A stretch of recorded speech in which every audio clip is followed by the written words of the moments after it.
আদালত অবমাননা ওয়াকফ নিয়ে খেপে গেল সুপ্রিম কোর্ট। Web desk. ওয়াকফ ইস্যুতে উত্তপ্ত হয়েছিল রাজ্য রাজনীতি।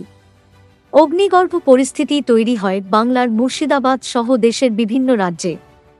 বর্তমানে পরিস্থিতি স্বাভাবিক থাকলেও একটি অস্থির পরিস্থিতি আছে ওয়াকফ ইস্যু নিয়ে। প্রধান বিচারপতি বিআর গাভাই এবং বিচারপতি এজি মাসিহের বেঞ্চ নির্দেশ দেয়, ওয়াকফ সংশোধনী আইনের সাংবিধানিক বৈধতা নিয়ে প্রশ্ন তুলে যে সমস্ত প্রশ্ন জমা পড়েছে তা আগামী মঙ্গলে শুনবে আদালত। তারপরেই সিদ্ধান্ত নেওয়া হবে আদালত সংশোধনী আইনে স্থগিতাদেশ দেবে কিনা।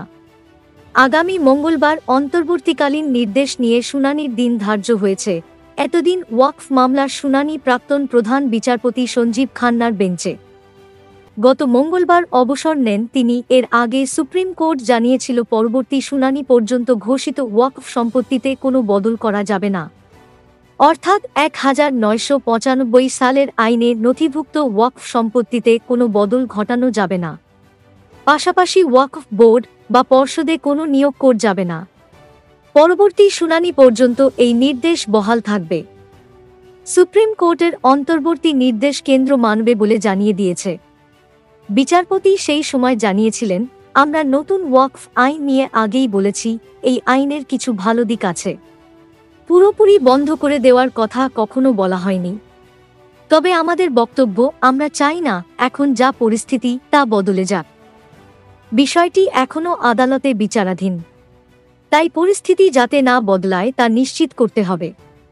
সুপ্রিম কোর্ট মামলাকারীদের নির্দেশ দেন 5টি পিটিশন বাছাই করা হোক। তার পরিপ্রেক্ষিতে ওই 5টি পিটিশনকে প্রধান পিটিশন হিসেবে গণ্য করে শুনানি হবে। সেই সময় 3টি অন্তর্বর্তী নির্দেশের বিষয় চিন্তাভাবনা করেছিল আদালত।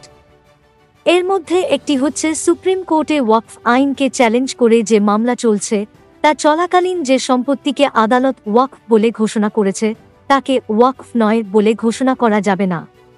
2 কোনো ওয়াকফ নিয়ে জেলাশাসক প্রয়োজনীয় প্রক্রিয়া করতে পারবেন, কিন্তু সেই বিধান কার্যকর হবে না।